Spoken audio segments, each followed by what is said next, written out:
Settings. Click on Settings tab. Click on UI Settings. Click on Upload Image to change the website logo. Enter website name, enter description. Click on Save button. Click on Filters. Click on Coaches. Click on Add Filter button.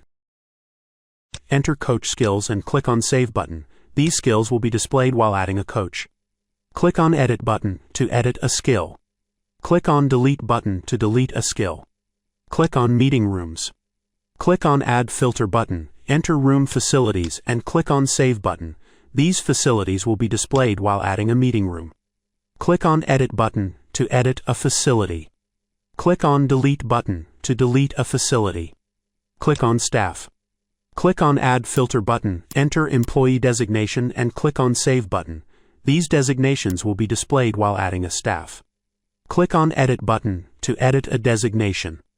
Click on Delete button to delete a designation.